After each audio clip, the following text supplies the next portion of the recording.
우리가 세상에 살되 세상에 속하지 아니한 사람답게 살려고 하는 노력, 이것이 영적인 삶입니다. 그래서 하나님의 관심사와 우리의 관심사를 일치시키고 우리의 삶의 무게를 하나님의 나라에다가 두는 것입니다. 이것이 그의 나라와 그의 의를 구하는 것입니다. 우선순위를 바로 정해서 하나님이 기뻐하시는 일은 항상 제일 먼저, 내가 좋아하는 것은 제일 뒤에, 이렇게 해서 우선순위를 정하고 우리가 신앙생활을 하려고 노력하는 것, 이것이 하나님의 나라를 구하는 것입니다. 우리 가운데는 날마다 염려를 하지 아니하는 분은 하나도 없을 것입니다. 어떤 조사에 보니까 우리나라 사람들 가운데 약 절반은 내일에 대한 염려를 하고 있고 노후에 대한 불안을 가지고 있다, 이렇게 자료를 내놓은 것을 보았습니다마는 저는 이와 같은 자료는 피상적이라고 생각을 합니다. 반 정도가 염려하는 거 아니에요. 따지고 보면 열이면 열 다 염려를 하면서 한 생을 살고 있습니다. 무엇을 염려합니까? 사람마다 염려하는 내용들이 좀 차이가 있겠습니다마는 그 뿌리를 찾아 내려가 보면 예수님이 오늘 말씀에서 지적하신 것이 진리입니다.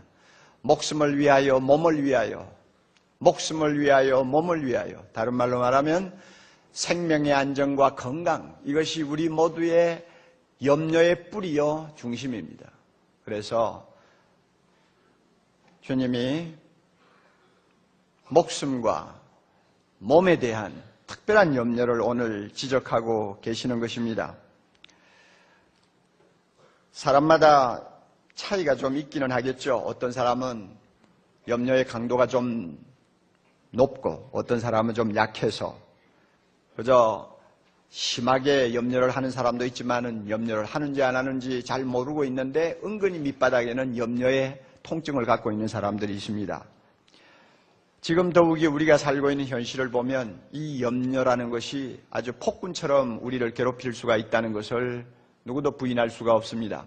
한때 60% 이상이 되던 중산층이 지난 3, 4년 사이에 전부 무너져 버렸습니다. 그래서 아주 가진 자 부유층에서 가족들하고 한번 나가서 회식하면서 쓰는 돈을 가지고 식구를 데리고 한 달을 살아야 되는 저소득층이 점점 더 늘어갑니다. 체감 물가는 한 해 사이에 두 자리 숫자로 뛰어오르고 사교육비는 점점 늘어나서 하늘이 높은 줄 모르고 치솟고, 그래서 자녀 하나 키우는데 교육하는데 1년에 사교육비가 133만 원 평균 든다는 최근의 보도도 보았습니다. 전세가 월세로 바뀌면서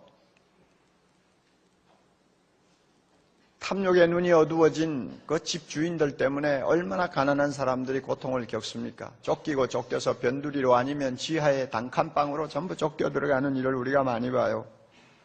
그래서 신용불량자가 300만 명을 넘어섰다는 신문기사가 그저 하루가 멀다 하고 나오고, 그뿐입니까? 우리의 목숨과 건강을 위협하는 가상적이 얼마나 많아요. 교통사고 세계 제1위, 교통사망자 세계 제1위, 정말로 교통사고의 천국에 우리가 살고 있고, 자연이 얼마나 오염되었는지 1등인지 2등인지는 모르지만 전부 다 90점 이상 받을 정도로 자연이 엉망이 되어버렸습니다.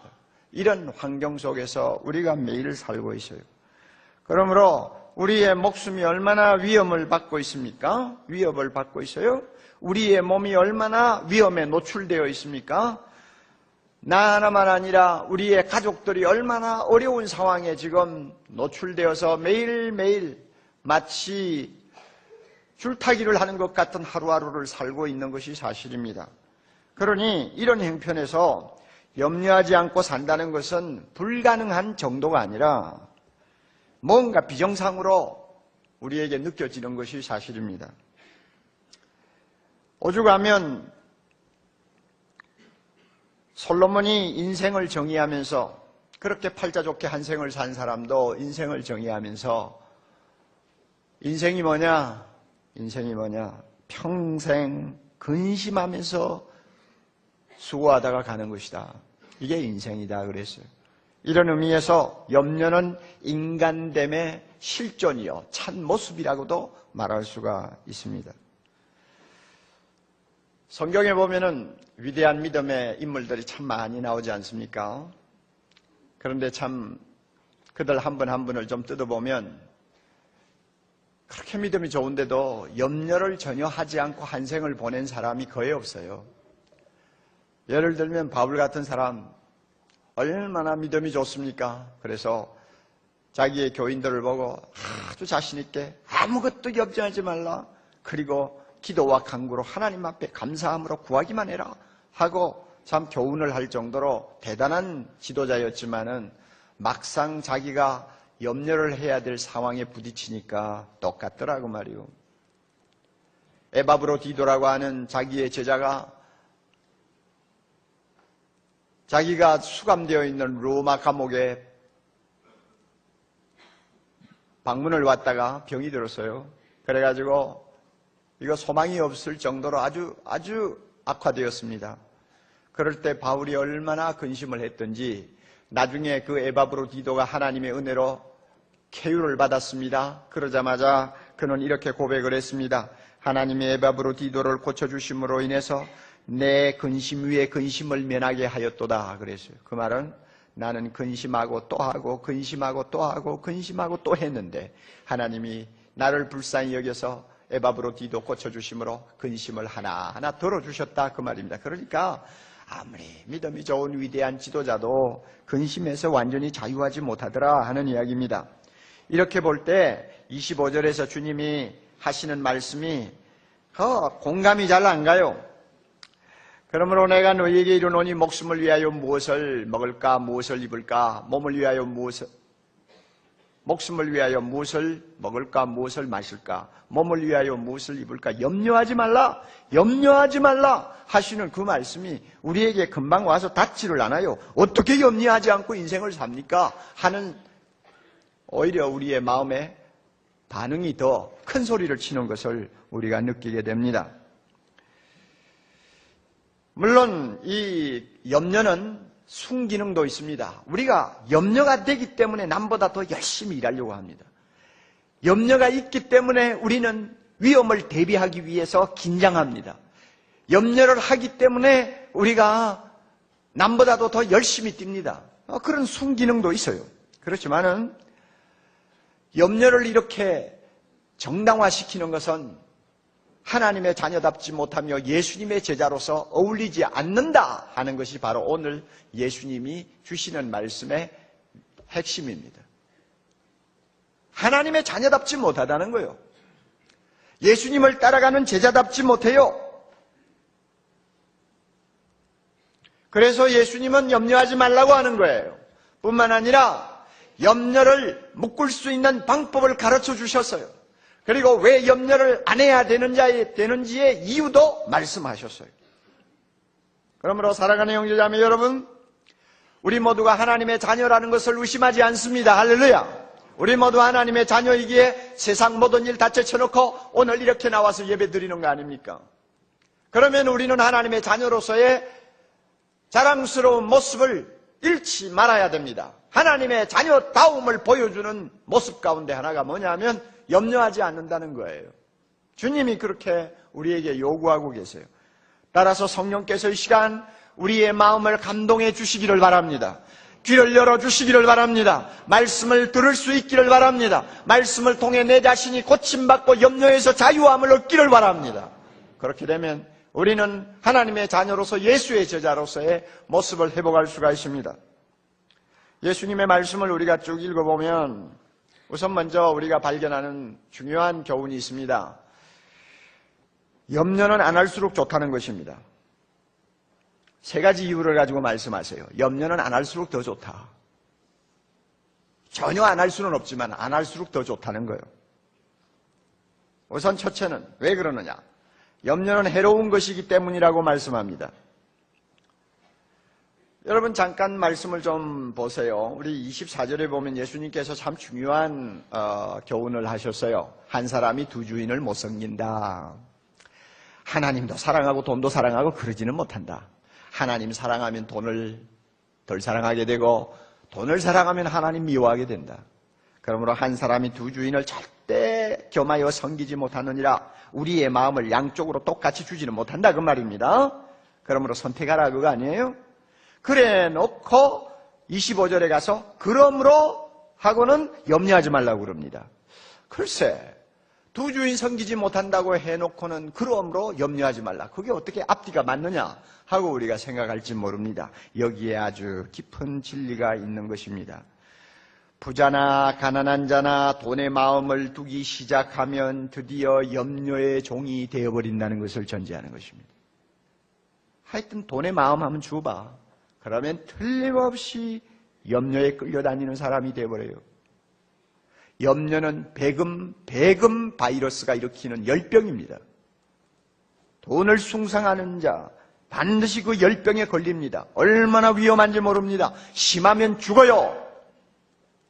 잠언 17장 22절 마음의 근심은 뼈를 썩히느니라. 여러분, 뼈가 썩어 들어가고 뼈가 말라 들어가는 병이면 얼마나 치명적인 것입니까? 바로 우리가 근심을 하고 염려를 하면 그 염려와 근심이 우리를 그렇게 병들게 만든다는 것입니다. 아주 위험한 것입니다. 누가복음 21장 34절 보면 말세가 되면은 성도들이 빠질 수 있는 아주 무서운 악이 세 가지 있다고 합니다.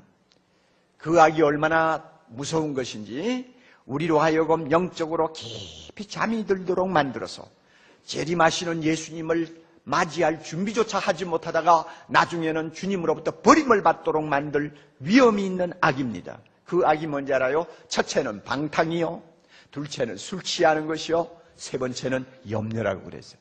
여러분, 우리는 방탕은 악이라고 생각합니다. 그렇죠? 우리는 방탕은 악이라고 믿어요. 술 취하고 알코올 중독되면 벌써 인간다움을 이미 포기한 사람이라고 우리는 그렇게 생각합니다. 그러나 염려가 방탕과 맞먹는 악이라고 여러분 생각해 본 일 있어요?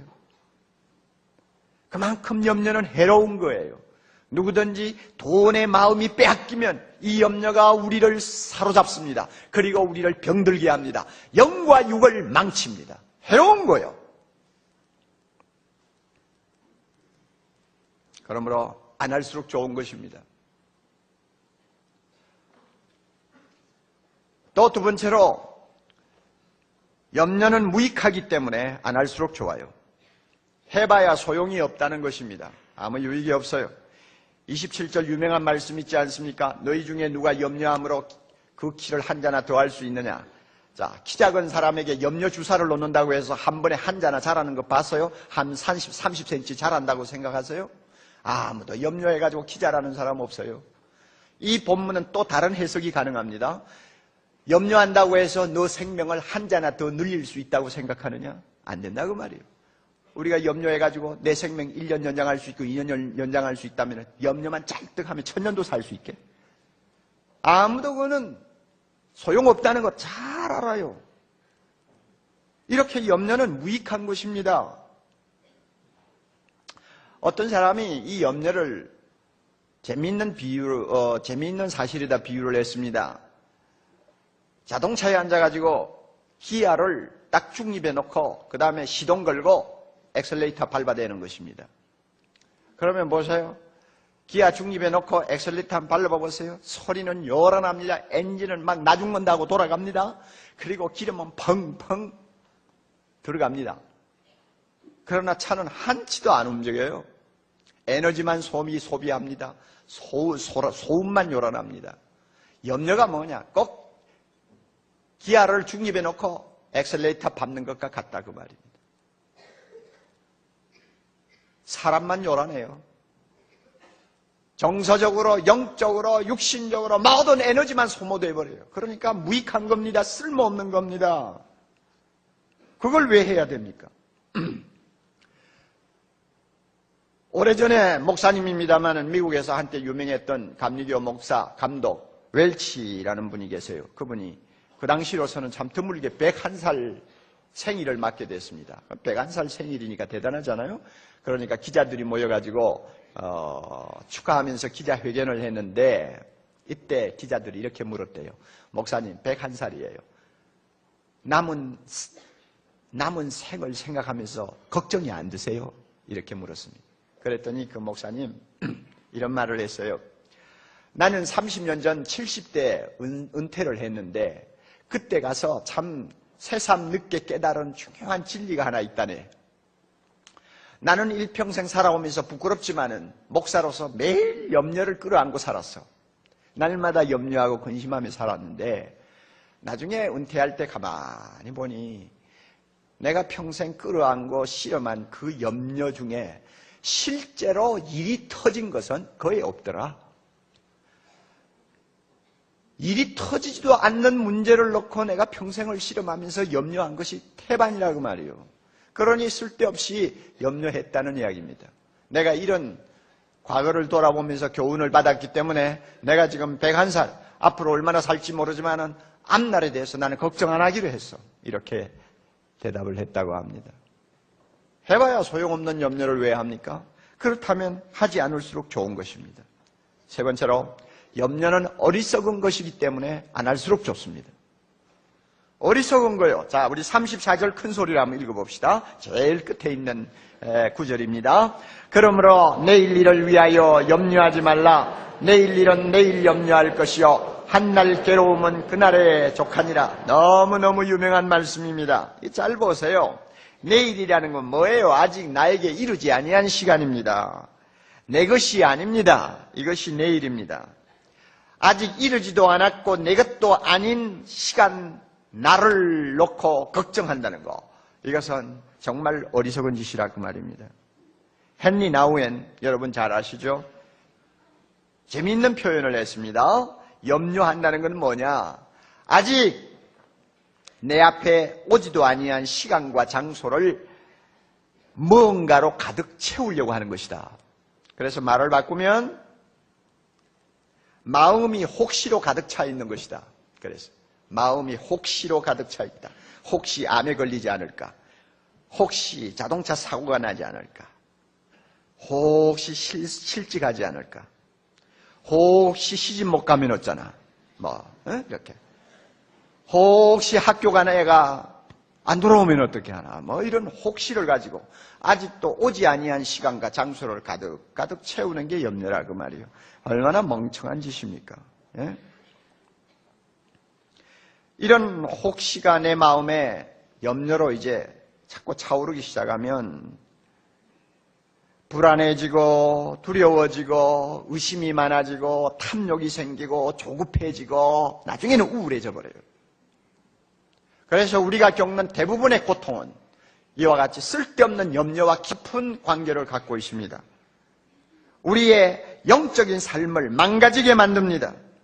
우리 안에서 자유롭게 호흡하시고 우리의 영혼을 날마다 새롭게 창조하시고자 하는 성령의 발목을 잡아버리는 거예요. 그러니까 내가 비참해질 수밖에 없잖아요. 아직도 나에게 오지 아니하는 내일을 놓고 왜 그렇게 염려해야 합니까? 로마의 시인 호라티우스의 식구 가운데서 유명한 식구가 하나 있습니다. 이런 자만이 행복하리라. 이런 자만이 행복하리라. 오늘을 내 날이라고 말할 수 있는 자만이 행복하리라. 오늘을 내 날이라고 말할 수 있는 자만이 행복하리라. 옳은 말이에요. 염려는 오늘로부터 나의 행복을 앗아가는 강도입니다. 주어진 오늘도 제대로 살 줄 모르면서 내일을 끌어안고 실험하고 염려한다는 거 바보짓이죠. 여러분 스스로를 잘 돌아보세요. 이처럼 염려라는 것은 하지 아니할수록 좋아요. 해로운 것이요, 쓸데없는 것이요, 무익한 것이요. 이런 걸 왜 해야 됩니까? 자, 우리가 이런 설교 들으면 또 주님의 말씀을 들으면 맞았어, 옳은 말이야, 옳은 말이야, 고개는 끄덕끄덕 하는데 문제는 내가 공감하는 이 진리가 내 마음으로 전달이 안 되는 거예요. 머리에만 남아가 끄덕끄덕하고 앉았어요. 그리고 마음에는 염려가 계속 제 집 드나들듯이 드나드는 거예요. 이거 굉장히 안 좋은 현상입니다. 우리가 하나님의 말씀을 듣고 머리로 인식을 하고 확인했으면 그 말씀의 능력과 감동이 내 가슴으로 전해져야 돼요. 그리고 내 마음에 뿌리를 내려야 됩니다. 그래서 내 인격과 삶에 놀라운 변화가 일어나서 염려로부터 자유하는 축복을 누려야 됩니다. 그래야만이 말씀 바로 들은 건데 머리만 끄떡끄떡 해가지고는 안 돼요. 주님의 말씀이 여러분의 마음속에 뿌리를 내리도록 기도하시기를 바랍니다.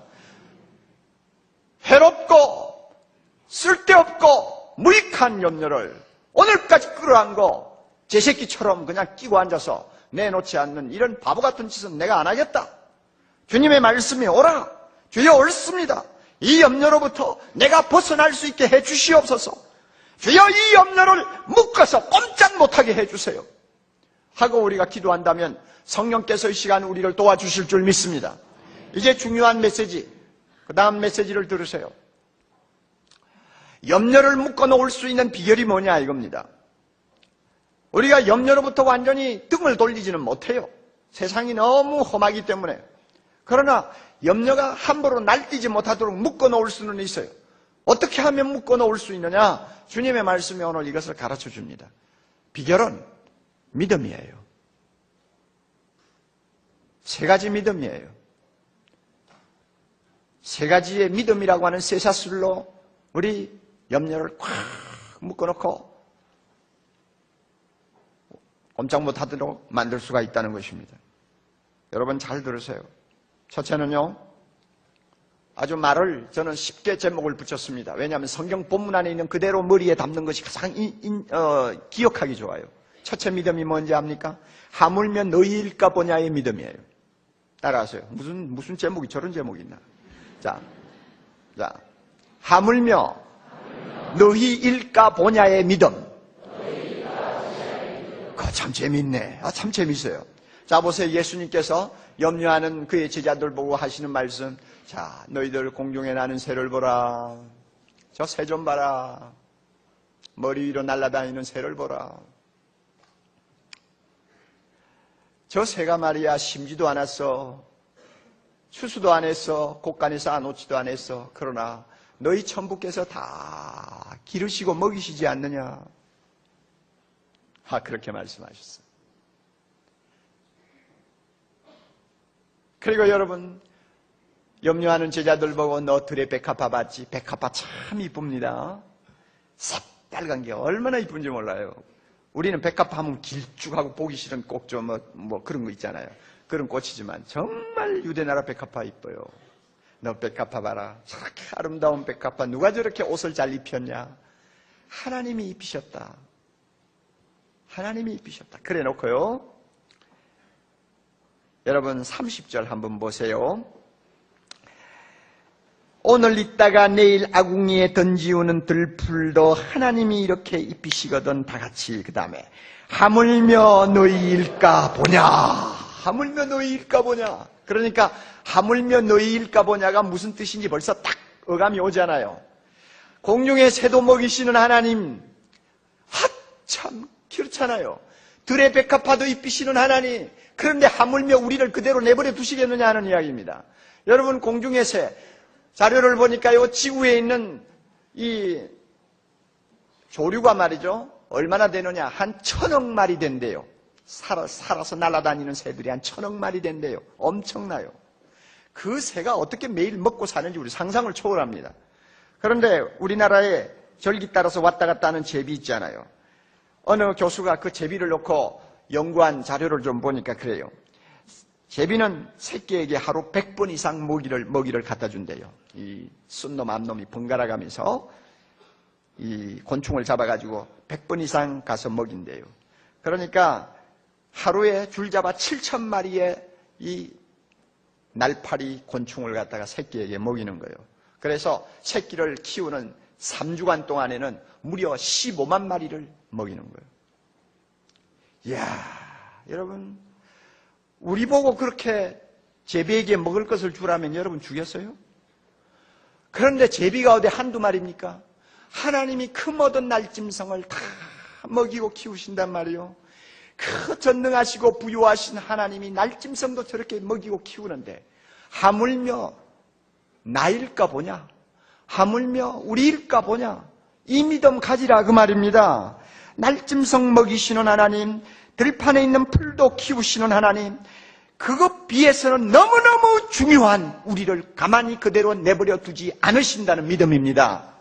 여러분, 우리가 누굽니까? 하나님의 사랑받는 자녀입니다. 우리가 누굽니까? 하나님이 너무 사랑하셔서 우리를 볼 때마다 기쁨을 이기지 못한다고 하십니다. 하나님은 우리를 너무 사랑하십니다. 너무 사랑받는 자녀이기에 우리에게 있는 모든 악과 죄와 모든 범죄를 예수의 십자가로 깨끗이 씻으시고 이제는 죄와 흠이 하나도 없는 거룩한 자기 자녀들처럼 날마다 보시면서 그 머리칼도 다이시고 눈동자같이 지켜주시고 어디를 가나 동행하시고 모든 기도를 귀담아 들으신다고 말씀하셨어요. 얼마나 소중한 존재입니까? 공중의 새도 저렇게 먹이는 하나님이 이렇게 소중한 우리를 그대로 내버려 두시겠어요? 아니다 그겁니다. 아니다. 절대 그럴 수가 없을 것이다. 하물며 우리일까 보냐 이 믿음 가지면 염려는 힘을 잃어버립니다. 염려가 기어들어와서 나를 괴롭힐 때마다 여러분 창문을 열어 제끼고 나무 위에서 지저귀는 새를 한참 바라보시면서 하나님의 말씀을 회상하세요. 하나님, 저 새를 하나님이 저렇게 먹이고 입히시네요. 자, 하나님, 내가 얼마나 소중한 존재입니까? 나 지금 실직됐어요. 가족들이 딸려서요. 염려가 그냥 나를 짓밟아 놓으려고 해요. 하나님, 나에게 믿음 주세요. 너희일까 보냐 믿음을 주세요. 믿음을 주세요. 하고 기도하세요. 기도하면 하나님이 그 믿음대로 인도해 주신다고 저는 믿습니다. 여러분 얼굴 보니까 감동을 별로 안 받네요. 아직 그렇게 삶이 고달프지 않나 봐요. 그거 좋은 일입니다. 좋은 일이요. 그러나 꼭 여러분 기억하세요. 믿어야 됩니다. 믿음이 염려를 묶어놓습니다. 두 번째로 있어야 할 줄을 아느니라의 믿음입니다. 또 이것도 또 이상하네 생각할지 모르지만 성경에 있는 그대로 우리가 기억하기 위해서 이대로 붙입니다. 여러분 32절 한번 보세요. 자, 31절에서 염려하여 이르기를 무엇을 먹을까 무엇을 마실까 무엇을 입을까 하지 말라 해놓고는요 32절에 가서 이런 것은 다 이방인들이 구하는 것이라. 그 다음에 다 같이요. 너희 천부께서 이 모든 것이 너희에게 있어야 할 줄을 아시느니라. 할렐루야. 있어야 할 줄을 아신다고 하는 믿음, 하나님이 내 사정 다 아셔 하는 이야기입니다. 그렇잖아요. 여러분 여기에 이방인 이야기가 나왔으니 하는 말입니다. 이방인이 누굽니까? 하나님 하나님 모르는 사람들이에요. 귀신 섬기고 우상 섬기고 어떤 면에는 하나님을 대적하고 하나님께 불순종하는 악한 자들 아닙니까? 우리 주변에 예수 안 믿는 많은 사람들, 우상 숭배하는 사람들 다 이방인이요. 자, 여러분 이방인들 한번 보세요. 하나님이 그들에게 필요한 것이 무엇인지를 다 아시고 얼마나 골고루 하나님이 공급해 주십니까? 5장 45절 보면 하나님께서 악한 자들에게 비를 주시고 해를 주셔서 악인과 의인을 구별하지 아니하시고 다 주신다고 그랬잖아요. 5장 45절에. 우리 하나님께서 이 세상에 태어난 사람은 비록 이방인이라도 악인이라도 하나님을 섬기지 않는 사람이라도 다 필요한 것이 무엇인지 알고 다 주신다 그 말입니다. 자, 그렇다면 그의 사랑하는 자녀에게 필요한 것이 무엇인지 하나님이 모르실 리가 없잖아요. 다 알고 계세요. 다 알고 계세요.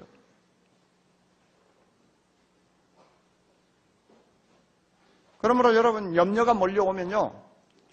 길에 나가서 지나다니는 사람들 좀 보세요. 그리고 마음으로 이렇게 외치세요. 하나님, 저 예수 안 믿는 사람들 참 건강하네요. 좋은 자동차 타고 다니잖아요.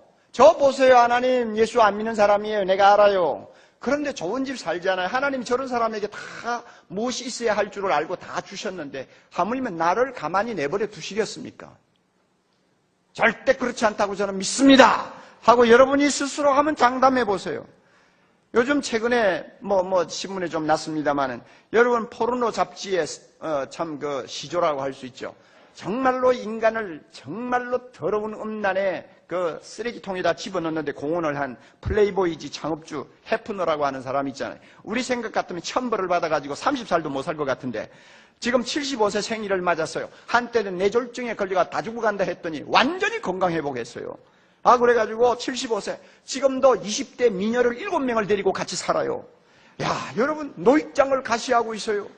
야, 이거 보면서 여러분, 우리 생각을 해야 돼. 하나님 저 보세요. 해프너도 필요하니까 전부 다 주시지 않아요. 건강 주시지, 장수하게 하시지, 여자 하나 모자라가 7명이나 붙여놓고 살게 하시지. 하나님 다 주시면서 하나님의 자녀인 나를 그대로 두시겠습니까? 나는 그렇게 믿지 않습니다. 하나님 나에게 필요한 거 다 아신다고 저는 믿습니다. 반드시 때가 되면 주신다고 믿습니다. 하고 여러분 소리를 지르세요. 그 믿음이 내 안에서 소리를 지르는 이상 염려는 꼼짝 못해요. 그 믿음이 그 염려를 묶어놓는 거예요. 다 아세요. 다 아세요. 우리 하나님 다 아세요. 또 세 번째 믿음입니다. 이 모든 것을 더하시리라의 믿음입니다.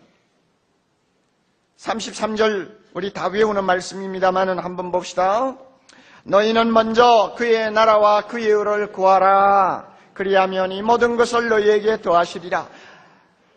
이 모든 것을 더하시리라 하는 믿음요. 이거 좋은 믿음입니다. 좋은 믿음이요.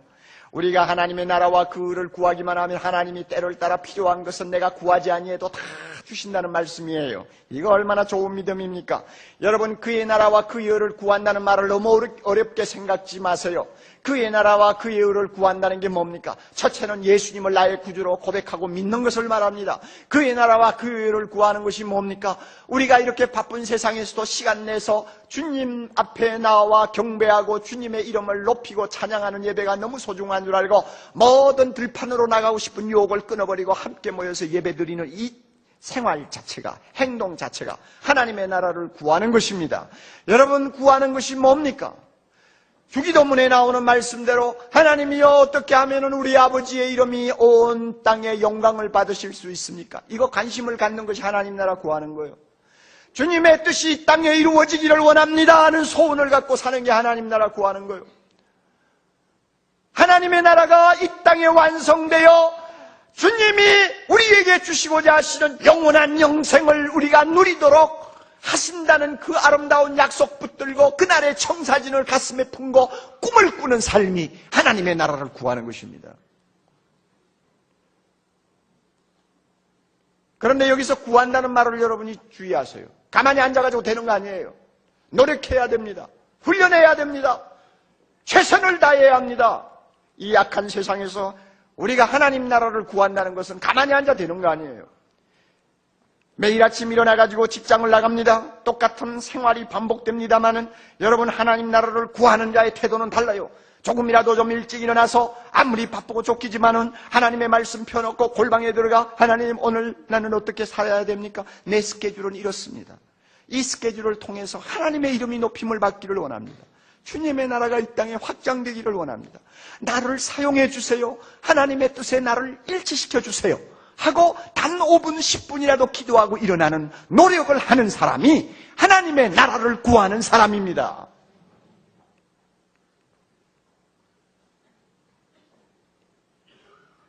우리가 세상에 살되 세상에 속하지 아니한 사람답게 살려고 하는 노력, 이것이 영적인 삶입니다. 그래서 하나님의 관심사와 우리의 관심사를 일치시키고 우리의 삶의 무게를 하나님의 나라에다가 두는 것입니다. 이것이 그의 나라와 그의 의를 구하는 것입니다. 우선순위를 바로 정해서 하나님이 기뻐하시는 일은 항상 제일 먼저, 내가 좋아하는 것은 제일 뒤에, 이렇게 해서 우선순위를 정하고 우리가 신앙생활을 하려고 노력하는 것, 이것이 하나님의 나라를 구하는 것입니다. 그뿐 아닙니다. 한 걸음 더 나아가서는 나의 젊음과 나의 인생을 주님의 영광을 위해서 헌신하는 것이 하나님의 나라를 구하는 것입니다. 며칠 전에 우리 교회 교구장들이 양화진에 있는 선교사 공동묘지에 다녀왔어요. 가서 보기만 해도 은혜가 돼요. 그 미개한 한국나라 100여 년 전에 이 땅에 찾아온 위대한 선교사들, 20대 꽃다운 처녀로 찾아와가지고 복음 전하다가 20대 몇 년 안 돼서 20대 세상 떠난 처녀 선교사의 묘지. 뭐라고 적혀 있는지 알아요? 나는 다시 100번을 태어나도 한국에 복음 들고 올 것이다. 바로 이런 자세가 그 나라와 그의 의를 구하는 헌신된 자세입니다. 어떤 선교사는 42살에 복음 전하기 위해서 배 타고 가다가 물에 빠져 죽은 사람도 있어요. 그리고 아이들이 묻혀있는 묘지에 가보면 그날 났다가 그날 죽은 거예요. 태어난 날과 죽은 날이 똑같아요. 그 당시에 의료시설이 전혀 없었잖아요. 애가 태어나가지고 좀 문제가 생기면 손을 쓸 수가 없는 거예요. 그러므로 태어났다가 그냥 죽은 거예요. 이 나라의 복음을 위하여 전부 썩는 미랄로 다 희생된 거룩한 생명들입니다. 이렇게 자기 생명을 주를 위해서 바치기를 헌신하는 것, 이것은 곧 그의 나라와 그 의를 구하는 것입니다. 이렇게 우리가 평범하게 주님의 나라와 의를 구하든지 완전히 헌신하고 주의 나라와 의를 구하든지 간에 우리가 주님의 나라를 구하면 하나님이 약속하십니다. 이방인들이 날마다 걱정하는 건 내가 다 매일매일 공급해 주겠다 약속합니다. 너희는 내 나라 걱정하고 나는 너희들 걱정할 마. 응? 내가 너희들 걱정하면 너희는 염려 안 해도 돼 하시는 말씀입니다. 제가 한두 번 여러분에게 말씀을 드린 일이 있어요. 홍해 선교회를 만들어가지고 한평생 중동 지역 회교권에 가서 헌신하다가 세상을 떠난 건희 박사가 있습니다. 선교사입니다. 카나다 사람이에요. 의사예요. 그럼에도 불구하고 복음을 전하고자 하는 열정 때문에 결혼도 하지 아니하고 저 중동 사우디아라비아, 이란, 이락을 갔습니다. 거기는 드러내놓고 복음도 못 전합니다. 비밀리에 복음을 전하는 사람, 복음을 전하고 삽니다. 평생 태어나서 죽을 때까지 알라 하다가 죽는 그 사람들 얼마나 불쌍해요. 그러니까 그들에게 복음을 전하기 위해 갔는데 내놓고 복음 전하지 못하니까 1년 내가도 열매가 하나도 없을 때가 수두룩한 거예요. 한국에 오셨을 때 제가 만났어요. 그가 나에게 편지 하나를 주었어요. 보니까 사우디에서 온 편지입니다. 선교사님, 제가 예수 믿는다는 것을 사람이 알면 제 등에 칼을 꽂을 것입니다. 그리고 우리 가족들 어떻게 될지 모릅니다. 그러나 저는 기뻐요. 예수님 믿었기 때문에 구원받은 것이 너무 기뻐요. 이런 편지입니다. 얼마나 가슴이 뭉클했는지 모릅니다. 점심시간 둘이서 같이 식사하다가 제가 궁금해서 물었습니다. 건희 박사님, 40여 년 동안 중동에서 선교 생활할 때 뒤에서 후원한 선교 단체가 누굽니까? 어느 단체가 후원했나요? 그랬더니 저를 한참 쳐다보더니 하시는 말씀이 내 후원 단체는 마태복음 6장 33절입니다. 마태복음 6장 33절이래요. 너희는 먼저 그의 나라와 그의 의를 구하라. 그리하면 이 모든 것을 너희에게 도와주리라. 나는 이 약속 믿고 이 말씀 붙들고 중동으로 갔습니다. 그런데 지난 40년 동안 하나님이 한 번도 굶어서 끼니를 거르도록 하시지 않았고 한 번도 옷이 없어서 헐벗고 다니도록 만들지 않으셨어요. 하나님은 신실하십니다. 내가 하나님의 나라와 그의 의를 구했더니 하나님이 필요한 것 때를 따라 항상 주셨습니다 하고 간증하더라고요. 얼마나 참 제가 부끄러웠는지 몰라요. 저는 그 당시에 이제 교회 개척하고 얼마 안 돼서 고생 한참 할 텐데 그렇게 놀라운 간증을 하시더라고요. 얼마나 이 말씀이 여러분 진리인지 우리가 알아야 합니다. 우리에게 더하시리라 하는 믿음 가지면 염려는 묶어놓을 수가 있습니다. 초대교회 문헌을 보면 그 초대교회 성도들이 별명처럼 자기 이름 앞에 붙이고 다니는 말이 하나 있었어요.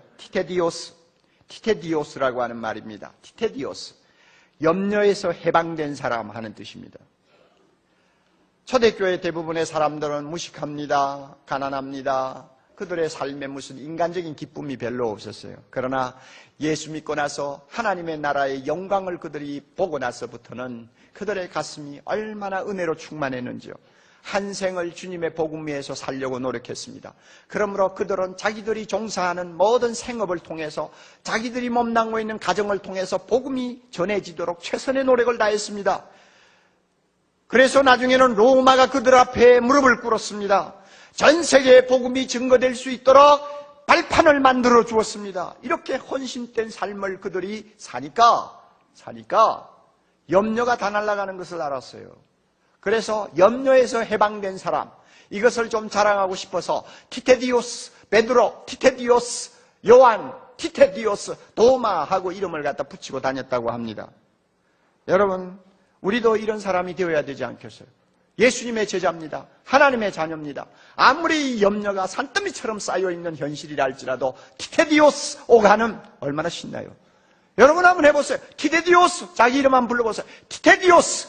그렇죠. 바로 그거예요. 주님이 우리에게 원하는 모습은 바로 이런 모습이에요. 예수님은 우리가 염려에서 자유할 수 있고 모든 것을 새롭게 볼 수 있는 세계로 초대하고 계십니다. 그것은 믿음의 세계입니다. 조지 뮬러가 말한 것처럼 믿음의 시작은 염려의 끝이야. 염려의 시작은 믿음의 끝이야. 그러므로 염려하느냐? 믿음이 죽는다. 믿음을 가지느냐? 염려가 죽는다. 옳은 말 아니에요? 그러므로 오늘 제가 여러분에게 드린 3가지 믿음을 가지세요. 첫째는 무엇입니까? 무엇입니까? 하물며 너희일까 보냐 하는 믿음이에요. 그렇죠? 두 번째는 더하시리라. 그렇죠? 맞아요. 아시느니라. 그렇죠? 너희에게 있어야 할 것을 아시느니라. 모든 것이 있어야 될 줄을 아시느니라. 세 번째 뭡니까? 모든 것을 더하시리라 하는 믿음이에요. 집에 가서 하나님의 말씀을 다시 묵상하세요. 그리고 여러분 가운데 상당수는 교회에 오시면서 염려한테 포로가 되어가지고 끌려오신 분들 많을 거예요. 그러나 이제 돌아갈 때는 그렇게 돌아가면 안 돼요. 여러분의 믿음으로 염려를 꽁꽁 묶으세요. 그리고 질질 끌고 가세요. 끌고 가서 집에 가서 저 뒤에 있는 창고에다 집어넣어 버리세요. 가두어 버리세요. 자물통 잠가요. 여러분에게 이와 같은 변화가 안 일어나면 오늘 말씀 들은 효과가 없습니다. 성령께서 이 시간 우리에게 믿음을 주심을 믿으시기 바랍니다. 우리에게 이런 담대한 믿음 주셔서 염려가 산더미처럼 쌓여있고 염려 없이는 도무지 하루를 살 수 없는 불안한 세상에 살지만은 티테디오스, 염려에서 해방된 사람으로 세상 앞에 우리의 모습을 보여줄 수 있도록 우리 모두 기도하고 돌아가시기를 바랍니다. 염려를 묶어서 끌고 가세요. 그냥 혼자 가지 마세요. 다 같이 기도합니다.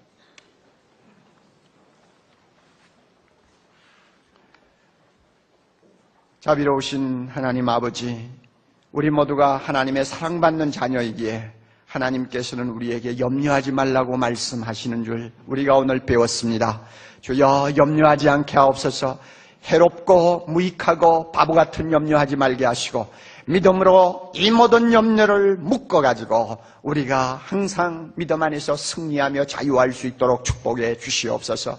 오 하나님 아버지, 우리 중에는 눈만 뜨면은 염려를 도무지 하지 않고는 살 수가 없는 어려운 상황에 빠져있는 형제자매들도 있습니다. 주여, 이 시간 믿음 주시기를 바랍니다. 믿음 주시기를 바랍니다. 공중의 새를 보고 믿음을 갖게 하옵소서. 들의 주여 백합화를 보고 믿음을 갖게 하옵소서. 이방인들을 바라보면서 믿음을 갖게 하옵소서. 자신을 온전히 주님의 나라를 위해 헌신하는 선교사들을 보고 믿음을 갖게 해 주시옵소서. 반드시 주님이 은혜 주심을 우리 모두가 알고 돌아갈 때는 나의 염려를 다 믿음으로 꽁꽁 묶어서 끌고 가는 승리자가 되게 해 주시옵소서. 예수님 이름으로 기도하옵나이다. 아멘.